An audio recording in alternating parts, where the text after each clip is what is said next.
के मरी में जो बड़ी बैठक हुई है चीफ की एक्सटेंशन का मामला, उसमें फील्ड मार्शल के हक में कौन है, मुखालफत में कौन है, उसकी तफसील मैं आपके सामने रखता हूँ। तहरीक इंसाफ पेशावर में जलसे की तैयारी भी करी है, एक नई पार्टी भी इमरान खान रजिस्टर्ड करना चाह रहे हैं और माइनस भी कुछ बड़े रहनुमाओं को होगा मामला, ये तफसील बताता हूँ।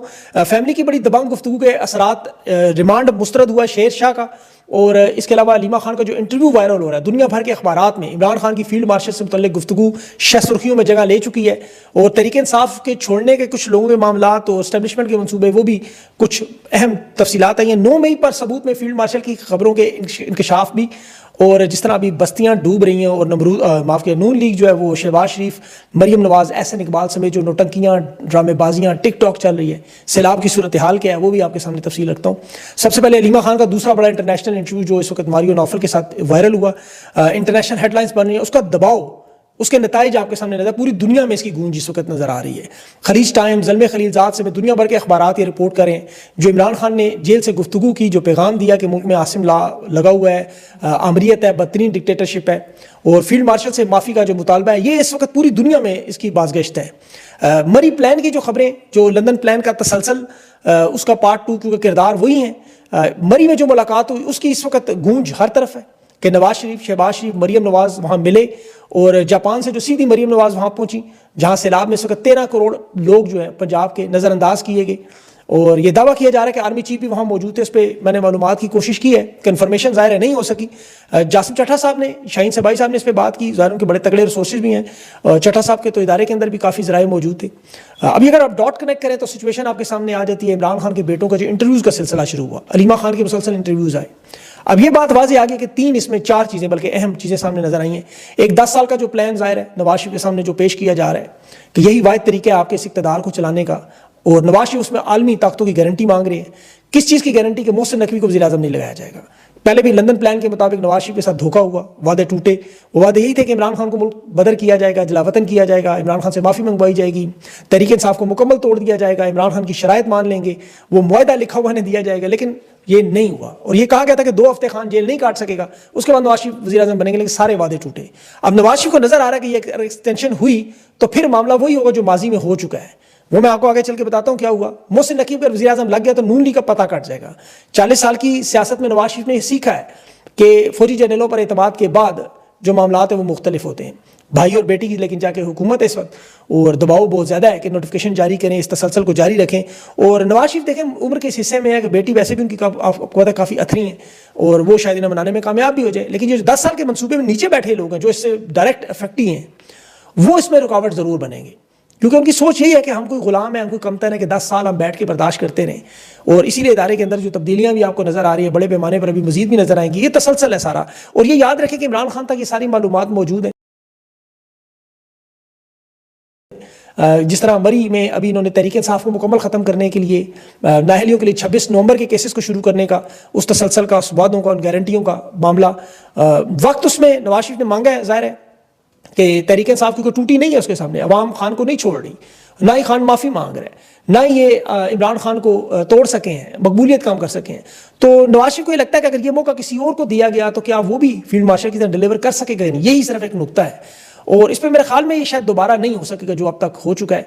नवंबर की एक्सटेंशन के बाद नून लीग की तबाही फिरनी है, ये लाजमी है, ये दीवार पे लिखा हुआ है, और ये पाकिस्तान की तारीख है। आप पढ़ें, जिस तरह मियाँ शरीफ परवेज़ मुशर्रफ को अपना बेटा कहता था जब नवाज शरीफ ने उसे आर्मी चीफ बनाया, लेकिन फिर वही मुल्की मुफाद पे उस बेटे ने मार्शल लगा नवाज शरीफ को जदे भेज दिया।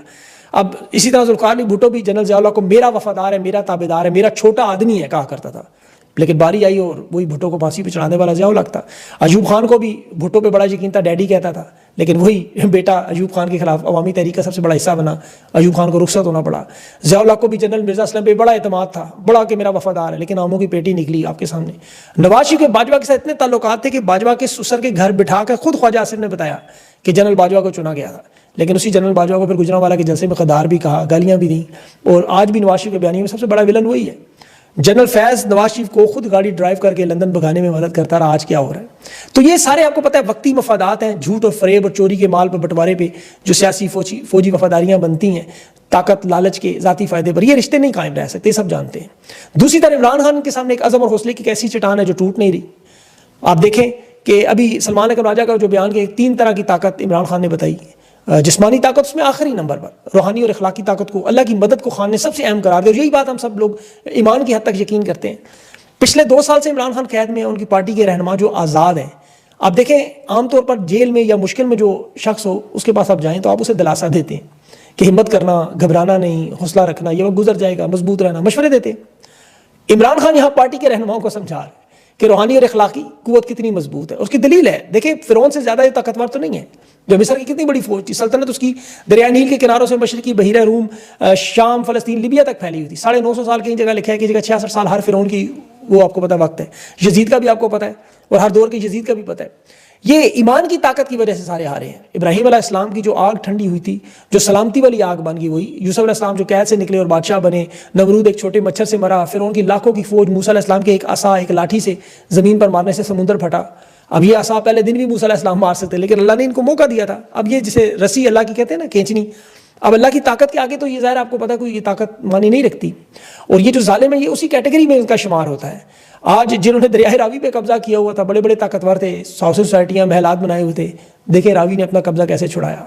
और ये रावी बल्कि कब्जा छुड़ाते हुए इनके रायवन तक जा पहुंचा। ये जुल्म का इनका इंजाम है। इन्होंने 300 केसेस बनाए, और 2 साल के बाद भी हालत यह है कि इमरान खान से ही जाके कह रहे हैं बस एक माफ़ी मांग लें। इनके तमाम सियासतदान, तमाम सहाफ़ी मुत्तफ़िका तौर पर इस बात को तस्लीम करते हैं कि इमरान खान को नहीं तोड़ सके, कंट्रोल में नहीं ला सके। जो इनके दावे थे कि इमरान खान ख़त्म हो गया, उसकी सियासत ख़त्म होगी, तहरीक इंसाफ डन डस्टेड होगी, खान मुल्क छोड़ देगा, सरेंडर कर देगा। ये पिछले 2 साल के आप उनके निकाले प्रोग्राम सारे रोज़ाना, कोई ऐसा प्रोग्राम भी जिसमें उन्होंने ये दावे नहीं किए। आज खुद मजबूर होकर कह रहे हैं कि इमरान खान तो इनकलाबी और इस्लामी किताबें पढ़ रहा है, वो तो इनको तुन देगा। सुहेल बड़ाइच का भी आपने इंटरव्यू देखा होगा, जिसमें आर्मी चीफ से 9 मई के सबूत उसने कहा मांगा, तो ऐसे कह रहे थे जैसे फ़कीर से उधार मांग लिया हो। और 9 मई मुनज़्ज़म साजिश, कौमी सलामती साजिश, क्या क्या दावे हुए। और लाहौर पुलिस ने जिना हाउस में सबसे बड़ा सबूत क्या दिया, 2 साल के बाद खान के भांजे शेर शाह के 5 रोज़ा रिमांड पे एक डंडा बरामद, इंसदादी दहशतगर्दी की दाले में डंडा बरामद। वहाँ आज कारकुन बड़ी तादाद में इकट्ठे थे, और वो बिल्कुल जेल ट्रायल लग रहा था। जुडिशल करके उसे अभी जेल भेजा, रिमांड मुस्तरद हुआ है, और ज़मानत की दरख्वास्त भी अब दायर होने जा रही है। अब देखें खान की हिकमत अमली क्या है इन हालात में। इसमें जो सबसे अहम खबर है वो तो एक नई पार्टी रजिस्टर्ड करवाने का मामला भी है, कि उसमें वो नजरिए पे खान वाले जो लोग हैं वो ज़ाहिर है उसमें आ जाएंगे। क़यादत को एक नई पार्टी रजिस्टर्ड करवाने का कहा गया है। इलेक्शन कमीशन चूँकि तहरीक इंसाफ को अभी तक पार्टी के तौर पर तस्लीम नहीं कर रहा, उसलिए इमरान खान बहुत सारी तब्दीलियाँ नहीं कर पा रहे। सितंबर के महीने में मोबिलाइजेशन का मामला है, और इस्लामाबाद आने का जो मामला पहले नहीं था, अब इस्लामाबाद आने की तैयारियाँ होंगी, क्योंकि तहरीक इंसाफ की क़यादत को लगता है कि अब ये वो मामला 26 नवंबर वाला नहीं हो सकता। और वो तमाम लोग जो 5 अगस्त और 14 अगस्त को क़यादत के लोग नहीं आते थे, जो इस एहतजाजी सियासत की सबसे बड़ी रुकावट है। तहरीक इंसाफ की लीडरशिप में ख़ास तौर पर कौमी असम्बली, सूबाई असम्बली के मेंबरान, ये अवाम को मोबिलाइज करने में रुकावट है। देखिए, स्टैंडिंग कमेटियों में पार्लिमानी इस्तीफ़ों के बारे में मैंने आपको बताया था। इस्तीफ़े के बाद जो अगला मामला वो सूबाई और कौमी असम्बलियों का इस्तीफ़ा है। ये टेस्ट केस ज़िमनी इंतखाबात में कमेटियों से इस्तीफ़े के बाद बड़ी शिद्दत से नजर आएगा, क्योंकि पार्लियामेंट में रहने वाले जो सूबाई असम्बली, कौमी असम्बली से कोई फ़ायदा नहीं हो रहा। अब इस्तीफ़े देकर या तो ये सियासत छोड़ेंगे या मुकम्मल इमरान खान के नज़रिए पर आएंगे।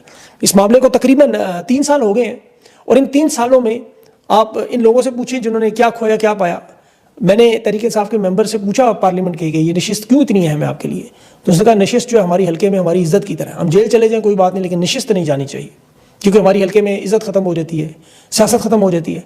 मैंने उनसे कहा आज आप मेरा वीलॉग देखिएगा, मैं कुछ बातें बताऊंगा। इन लोगों को अभी तक ये समझ नहीं आ रहा कि अब इनकी वो इलेक्टेबल वाली सियासत वो ख़त्म हो चुकी है। इनकी सियासत, इनके ज़ाती वोट बैंक, ये वो मामला बिल्कुल ज़ीरो हो चुका है 8 फरवरी के इलेक्शन के बाद। इनका देखें ना कोई खर्चा हुआ, ना कोई कंपेन चली, ये मफरूर थे, जेलों में थे, इनके पास इंतखाबी निशान भी नहीं था। सिर्फ इमरान खान के नाम पर इन्हें मूली गाजरों पर अवाम ने इसीलिए जितवाया था। तो मेरा नहीं ख्याल कि इनकी सियासत का कोई खतरा है। मैंने से पूछा तनख्वाह का मामला, कहते हैं तनख्वाह तो हम खाते पीते लोग हैं, हमें कोई फ़र्क नहीं पड़ता। मैं इन्हें इसीलिए समझाने की कोशिश करूँ कि इमरान खान के साथ जुड़े रहेंगे तो उनकी सियासत रहेगी, वरना सियासत नहीं चल सकेगी। जो सुबह के भूले हुए अगर शाम को घर आ गए तो ये और उनकी नस्लें आकर सियासत में रहेंगे, वरना ये आधे तीतर आधे बटेर के चक्कर में मारे जाएंगे। अली मोहम्मद खान साहब का इस्तीफे का आपने देखा होगा, स्टैंडिंग कमेटियों में उनमें जो इस्तीफा उन्होंने दिया, ये इंसानी हकूक़ की कमेटियों में मेंबर थे, कानूनी कमेटियों में भी मेंबर थे। कानून का खिलवाड़ इनके सामने हुआ, 26 नवंबर कत्लेआम इनके सामने, उन्होंने ऐसा क्या कारनामा अंजाम दिया, कमेटियों में रहते थे, कोई फ़ायदा नहीं था। अब तहरीक इंसाफ ये जो हकीकत है, अगर ये समझ जाए कि अगर अपनी नशिस्तों के साथ जुड़ के अपनी सियासत भी तबाह करेंगे, नहीं मिलेगा कुछ भी नहीं। आप नवाज शरीफ के दौर को उठा के देखें, ख्वाजा आसिफ समेत जिन लोगों ने उसका साथ दिया आज भी वजीर है, जिन लोगों ने जुल्फ़िकार अली भुट्टो का साथ दिया वो सारी ज़िंदगी वजारतों पर रहे, उनकी सियासत सारी ज़िंदगी चलती रही, और जिन्होंने छोड़ा वो वक्ती तौर पर इक़्तिदार में रहे, मुस्लिम लीग काफ़री पैट्रियाट, लेकिन वो आज कहाँ हैं। तो जिन लोगों ने भी सियासत करनी है, उनके ख़ानदान ने करनी है, वो ये याद रखें कि वो इस तरह सियासत नहीं कर सकेंगे।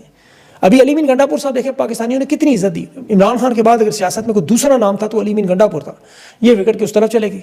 आज ये और शेर अफजल मरवत एक ही कैटेगरी में शामिल हो चुके हैं। वज़ीर आला ये मौजूद है, लेकिन जैसे नून लीग और पीपल्स पार्टी इक़्तिदार में मौजूद है, लेकिन हालत क्या है नून लीग की? आपको पता है कि नून लीग के पास इस वक्त सिर्फ वो लोग रह गए हैं जो सिर्फ गलीज़ ज़बान इस्तेमाल कर सकते हैं, गाली गलौज और फाश, चाहे वो मरीम नवाज़ के वो दादा जान हो, नजम मली हो, वो चट्ठा हो, ये अता तारड़ हो, ख्वाजा आसिफ हो, उज़मा बुखारी साहिबा हो, ये सारे लोग काबिलियत नहीं है, बिल्कुल रंगीले बादशाहों वाले हालात है। 17वीं 18वीं सदी के बादशाहों का जो निज़ाम था, ये मरी में देख रहे हैं इलेक्शन कमीशन जोड़ तोड़, इमरान खान को रोकना, 13 जबकि 13 करोड़ का सूबा डूबा हुआ, और वो मुहर्रमुल हराम की पुरानी वीडियोज़ लगा के कैमरे में टिकटॉक पे अभी भी 1990 की दिहाई में फंसे हुए सियासत ख़त्म करवा बैठे अपनी। इनका हाल क्या है कि वो तबाह खुद को कर लिया और मलाल भी नहीं। हुकूमत में हर उस शख्स को चुन चुन के जो इमरान खान से इंतकाम लेना चाहता था, जिसने इमरान खान के केसेस बनाए, इमरान खान के खिलाफ कुछ वारदात की, जो गिरफ्तार किया, स्टैब्लिशमेंट की गलीज़ कामों में मदद की, उन्हें इनाम देना सिर्फ। अभी तोशा खाना केस, वो जो पार्ट 1 पार्ट 2 बनाने वाला, अलकादर बनाने वाला मिर्ज़ा मोहम्मद इरफान रिटायर हुआ तो उसे शहबाज शरीफ ने इंस्पेक्शन टीम में कॉन्ट्रैक्ट पे 2 साल के लिए मेंबर बना लिया। इसी तरह में तमाम जो लोग लाए, जो हुकूमतें गिराते हैं, किसी को चीनी एक्सपोर्ट में अरबों का फ़ायदा दिया, किसी को ज़रूरी ज़मीनें अलाट करवा दी, पहले तो वो फ़ौज को दी, किसानों की फसलें तबाह करके, उनके मवेशी तबाह करके। आज भी देखें, ये सैलाब के बाद जो वबाई इमराज आएंगे, ये कर्ज़ों के लिए जब दोबारा इंटरनेशनल इदारों में जाएंगे तो उससे मजीद टैक्सेस इसी तबाहशुदा अवाम पे लगेंगे।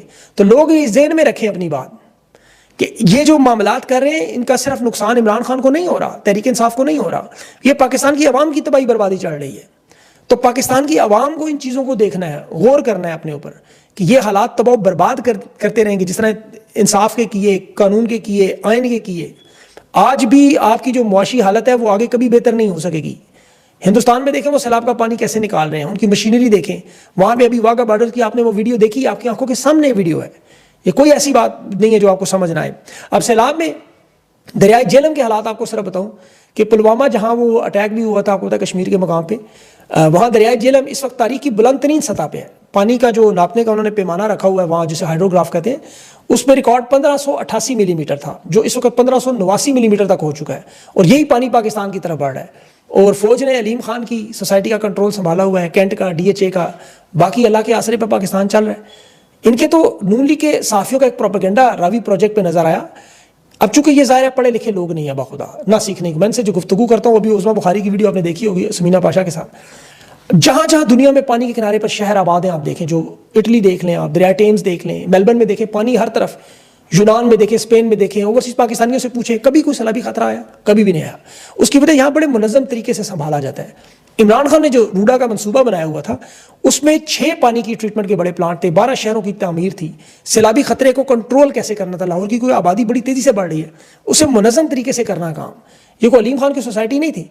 अब चूंकि इमरान खान ने ज़िंदगी मकरे में गुजारी है, वो सारी चीज़ें देख चुके, जिस तरह हम सबको पता है। इमरान खान उसी मंसूबे के तहत पे, ये रूडा के तहत ये प्रोजेक्ट चला रहे थे, लेकिन अलीम खान ज़ाहिर वारदात करना चाहता था, ज़मीनें वो नून लीग से सारी मंजूर करवा ली, और जो आज रावी की तबाही नज़र आ रही है आपको। अब चूंकि इन्होंने रिसर्च करनी नहीं है, ना इन्होंने पढ़ना लिखना है, ना इन्होंने सीखना है, इन्हें नहीं अंदाज़ा कि लाहौर ये सैलाब से कैसे महफूज रह सके। इनके तो वज़रा का ये हाल है कि जिस तरह इन्होंने देखे वो पानी में कश्तियाँ निकाली, 5-5 वज़रा चढ़े हुए कैमरों के साथ वो टिकटॉक बना रहे हैं फ़ख्र से, और मरियम नवाज भी एक कश्ती में जा रही है, रावी की सैर कर रही हैं। सैलाब के मुतासरीन के लिए अक़वाम मुत्तहिदा ने एक नलका लगाया पानी का, वो रिजवान साहब ने खबर दी, सरकारी मुलाजमीन वहाँ खड़े करके मरियम नवाज की तस्वीर उन्होंने टिकटॉक बना ली। हुकूमती इमदादी सरगर्मियाँ सारी टिकटॉक पे चल रही हैं।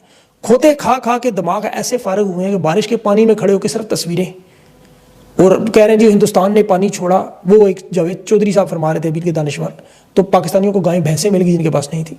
ज़रा अंदाज़ा करें, ये कितना अरसा आप लोग दानिश्वर समझते रहे कि हिंदुस्तान की छोड़ी हुई गाय भैंसें अगर आई तो क्या खंजीर साथ नहीं आए, वो क्या इस्लामाबाद सारे ले गए? अब बहरहाल सैलाब के